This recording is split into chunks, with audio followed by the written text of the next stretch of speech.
Good morning, happy Monday. It's that day. It's that day where it's almost dry enough to think about doing some stuff in the field, like spray the wheat, before the next shot of rain comes tomorrow. So that's what we're gonna do.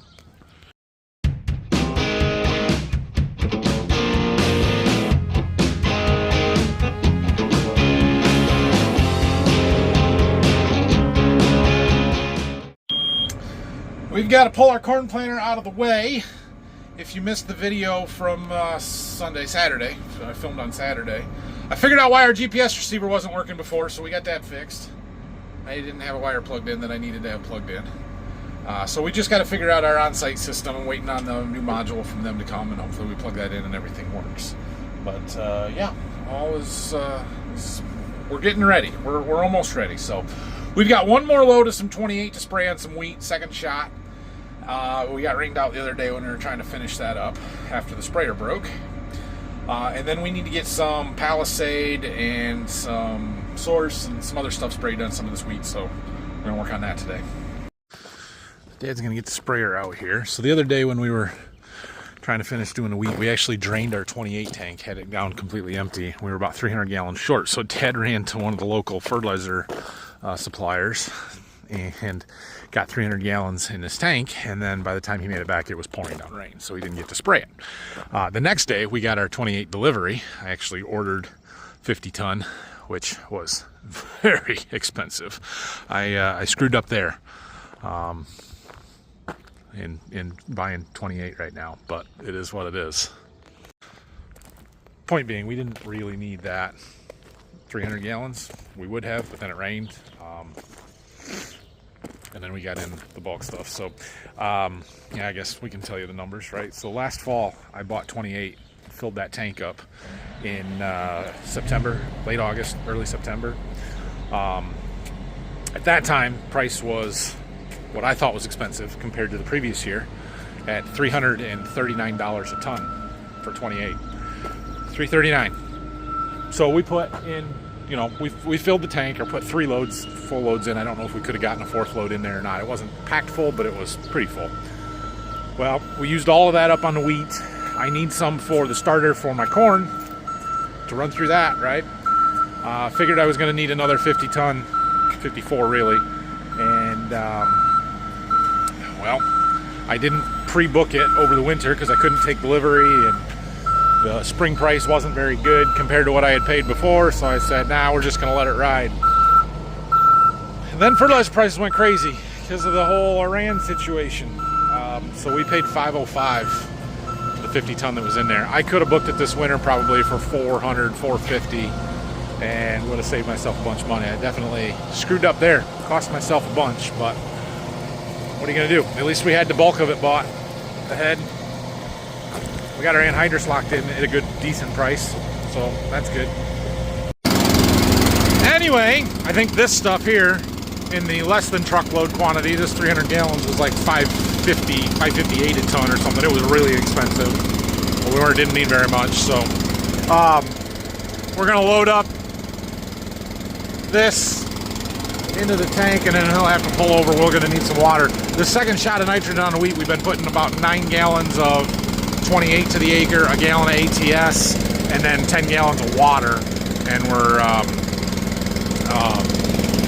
cutting it so that because we only need 10 gallons total between the 28 and the ATS, but our nozzles here, you can't really apply less than 20 gallons to the acre and get a decent pattern, so we're cutting it with some water. Also helps reduce the burn. Filling it with water. Our hydraulic oil was a little low this morning after we had that oil leak the last time we used it. We lost a little oil. Filling that up. We need about 700 gallons total in our tank, and that'll be the last of the nitrogen through the sprayer this year.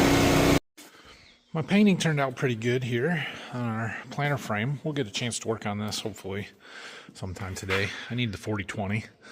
I think I've worked out the gear ratio stuff. My math was a little wrong in that last video. I had a ratio backwards, but I think I have the stuff that I need, as long as I can make it fit, which is going to be tricky, but we'll see how we do. So Xander should be here in a little bit. We're going to have him work on this anhydrous bar, getting our boots and parts and stuff that I got from Shoot there when I made that trip to Illinois. So this can all go back together here.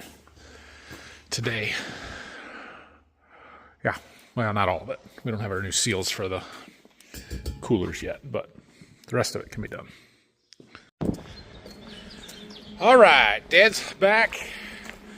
We're gonna get loaded. Well, we gotta switch nozzles. Oh, I wonder if I need to move this planter out of the way. We gotta switch nozzles.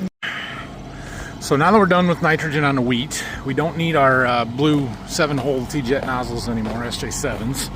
So Dad's taking those off. We're gonna run our twin jets that we typically use for fungicide on late season soybeans and stuff for these, because this is a foliar. We want to get it on the plants, and so he's got this all ready to go.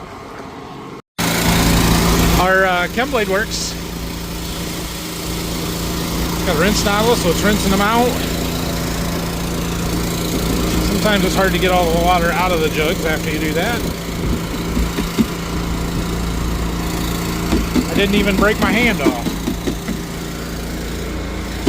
What a deal. Okay, now we need to measure out some source. Alright, he's gonna go spray. So we're spraying, still spraying wheat. We've got the nitrogen done, but now we're adding some Palisade. Palisade is that growth regulator. We did some with the drone a week and a half ago, and the other fields just haven't been dry enough to get across and get them done until now, so we're gonna get it done. It's very much time, if not a little late. We're also spraying some Source. Source is it's not a biological, but it's a biological promoter. Essentially, it's signaling the microbes in the soil to produce more nutrients for the plants. I've had pretty good luck with it. Some people would call it foo-foo juice, or in that, you know, does this really work kind of category, but I've done some testing with it on corn, on beans, on wheat. I've probably seen the biggest response on wheat of anything, so we're going to use some of that here today. And Dad's going to go get that sprayed the first 80-acre load. We've got enough Palisade to do another 80-acre load, and then we've got enough Source to do some more if we want to. All right, well, while Dad sprays that, I'm going to work on our anhydrous bar a little bit here. Xander's putting rows back together. I'm going to see if we can clean out our coolers here, the insides. So we need to clean up the inside of that a little bit, because we got a seal that's got to run down there. And, well, I bought this cylinder hone that I think will work. So we got to lubricate it, put a little oil on there, run it in there as far as we can. We might have to find an extension, which is going to be the trick here, but see what we can do.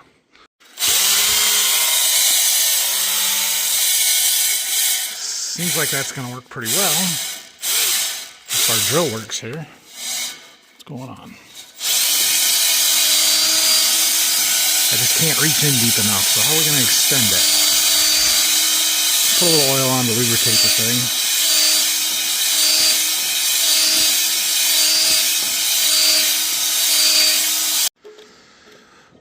Well, I got the first half of it cleaned up really nice. The rest of it, however, I can't reach. So I got to find an extension for our drill so we can reach in there. But that's going to work. Cleans it up nice so that the seals will slide compared to where we started. Yeah. Dad found himself a little mud. Oh boy. Alright, well, whatever. Anyway, loading up that second load of Palisade. Been helping Phil working on our packer here a little bit. We had a bearing going, kind of going bad. Not really, just wedged in there wrong, so we had to take an axle off. Ended up having to cut the thing. It was, I don't know how that happened. It got wedged in there sideways. So we had to cut the stud off of the end cap of the axle here. That piece. We've got a new one. We've got a new bearing. We just got to get it all put back together here now, so we're getting the inside of this tube cleaned up. Okay, next up, we're going to do some more spraying here. So Dad got done with the Palisade, but we've got some Source we're going to spray yet. Can you open that valve? Yes. So this sight gauge that we've got on this water tank here, if you leave it open, it sucks air. You can't close that. We're out of water. Huh. Well, we're going to have to get some I saw Dad turned it on this morning. There must not have been much in the tank when he turned it on, though. I thought we were starting with it fairly full. Valve open all the way. Yep. Okay, well, we're going to have to wait. We need about another 400 gallons of water, so give it a half hour. We got our axle back up there. Okay, I think we should have enough water. We can go spray. Okay, so Dad was over here with his second load. He did a perimeter and a round, it looks like. So we're going to skip a pass, maybe two, and then spray this. So the difference between what he sprayed and what I sprayed is the Palisade. We have the same source product, but not any Palisade in this tank. So I'll have a little check strip out here in this field. Would be a good spot for it. You can see we're got plenty of mud in our established ruts from from the fact that it's wet. Which gives me more confidence that it's too wet for us to be doing anything else ahead of the rain that's coming tonight. So, you know, it's all good. We'll be fine.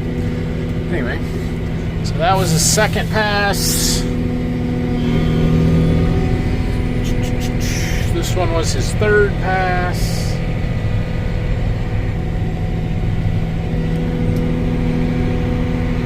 We're going to skip two right in the middle of the field, and then we'll spray this, and then we've got another field down the road, and we'll finish spraying it. I was going to try and do 2 loads, but I don't think the other set of fields that I was going to go to is going to be even close to dry enough, so we're going to have to punt on that one and just forget it.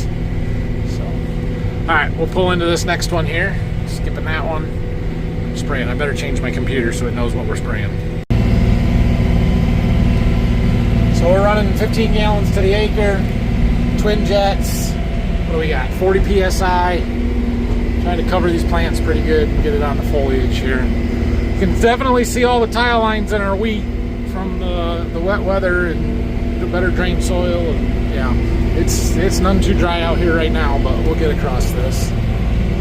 See if we perk up the wheat a little bit in a couple of days. Got that first field done, and we're moved on here into this other field that we call Center Road because it's on Center Road, right outside of town here. We're gonna spray until we run out here. Had just about 1,000 gallons in the tank when we got here, 15 gallons a acre, whatever that math works out to, is what we'll do. The wheat looks decent for the most part. It's definitely starting to stretch out, but it is a little yellow. I wonder if we have lost some nitrogen from all the rain that we have had since we put the first shot on. And now that we put the second shot on here a couple days ago, well, maybe this will green up a little bit. We'll see what we get for rain tonight. Really, a big part of the problem is just saturated soil. That's why you can see all the tile lines, and it's just, we just had too much rain. Well, I got farther here than I thought I would. We got it all done. We got about 85 gallons left. There's 9 acres across the little ditch over there, so we'll just go spray the perimeter of that field, and it should about kill the tank. We're empty. We did that much.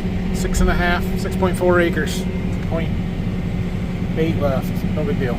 Okay, well, we're going to call that good enough with the source. I would have liked to sprayed another load out, but those fields are going to be way too wet. These ones were iffy enough, and these are the tiled farms. So we're going to call it good enough and be done spraying wheat until we do head scab fungicide, which we'll probably end up doing a bunch with the drone if it stays wet like this.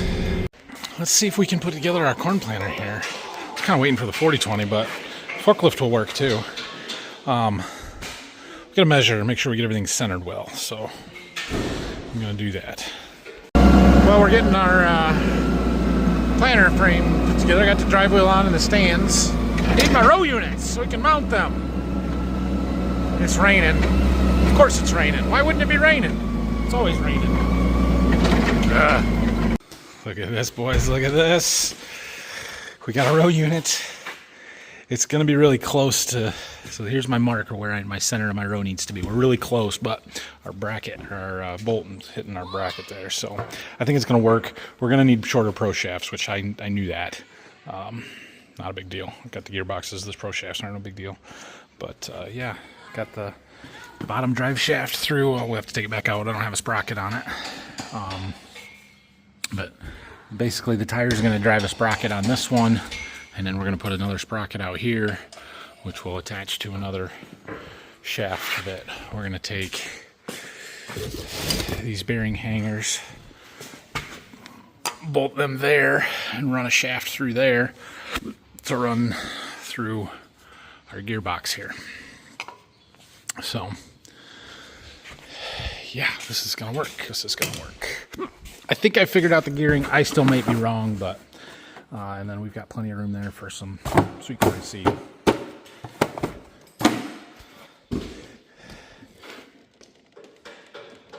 I have had... well, there's a screw in there.